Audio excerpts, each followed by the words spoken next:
Everyone, ಈ ಸುದ್ದಿ ನೋಡಿದ್ರೆ ನಿಮಗೆ ಶಾಕ್ ಆಗ್ಬೋದು. ಅಂದೊಂದಿತ್ತು ಕಾಲ, ಆಗೊಂದು ಕಾಲ ಇತ್ತು. ಏನಂದ್ರೆ ಓದ್ ತಕ್ಷಣ ಕೆಲಸ ಸಿಗುತ್ತೆ, ಲಕ್ಷಾಂತರ ರೂಪಾಯಿ ಸಂಬಳ ಸಿಗುತ್ತೆ, ಇಂಜಿನಿಯರಿಂಗ್ ಆಗ್ಲಿ ಏನೇ ಮಾಡ್ಲಿ ಆರಾಮಾಗಿ ಇರ್ಬೋದು ಅಂತ ಹೇಳಿ ಆ ಕಾಲ ಇತ್ತು. ಬಟ್ ಈಗ ಕಾಲ ಚೇಂಜಸ್ ಆಗ್ತಾ ಇದೆ. ಇತ್ತೀಚೆಗೆ ಒಂದು ಶಾಕಿಂಗ್ ಆತಂಕಕಾರಿ ವರದಿ ಕೂಡ ಬಂದಿದೆ.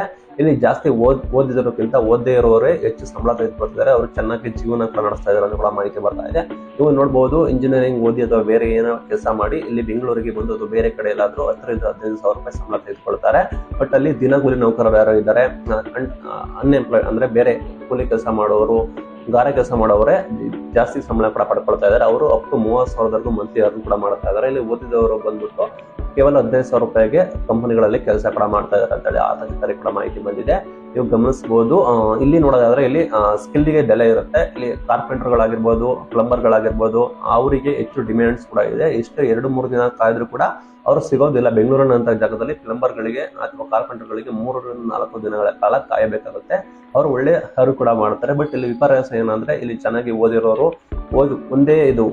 ಓದೇ ಎಲ್ಲ ಓದ್ ಮೇಲೆ ಡಿಪೆಂಡ್ ಆಗ್ತೀವಿ, ನಾನು ಎಜುಕೇಶನ್ ಮಾಡ್ತೀವಿ ಅನ್ನೋರು ಈ ರೀತಿ 15,000 ರೂಪಾಯಿ ಸಂಬಳ ಮಾಡ್ತಾ ಇದ್ದಾರೆ.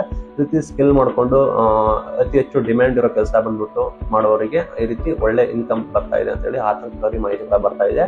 ಓದಿರೋರು ಎಲ್ಲ ಕಡಿಮೆ ಇಲ್ಲ ಅಂತ ಹೇಳಿಲ್ಲ, ಓದಿರೋರು ಕೂಡ ಒಳ್ಳೊಳ್ಳೆ ಸ್ಥಾನದಲ್ಲಿ ಇದ್ದಾರೆ. ಬಟ್ ಇಲ್ಲಿ ನೋಡೋದಾದ್ರೆ ನಂಬರ್ಸ್ ನೋಡೋದಾದ್ರೆ ಈ ರೀತಿ ಕಾರ್ಪೆಂಟರ್, ಬೇರೆ ಬೇರೆ ಕೆಲಸ ಮಾಡೋರು, ಸ್ಕಿಲ್ ಮಾಡೋರು ಹೆಚ್ಚು ಅರ್ನ್ ಮಾಡ್ತಾ ಇದ್ದಾರೆ. ಇಲ್ಲಿ ಓದಿರೋರೇ ಈ ರೀತಿ ಇಂಥ 15,000 ರೂಪಾಯಿಗೆ ಸಂಬಳ ತೆಗೆದುಕೊಳ್ಳೋ ಪರಿಸ್ಥಿತಿಗೆ ಬಂದಿದೆ ಅಂತ ಹೇಳಿ ಆತಂಕಕಾರಿ ಮಾಹಿತಿ ಬರ್ತಾ ಇದೆ. ಇದರ ಬಗ್ಗೆ ನಿಮ್ಮ ಅಭಿಪ್ರಾಯ ಕೂಡ ಕಮೆಂಟ್ ಮೂಲಕ ತಿಳಿಸಿ.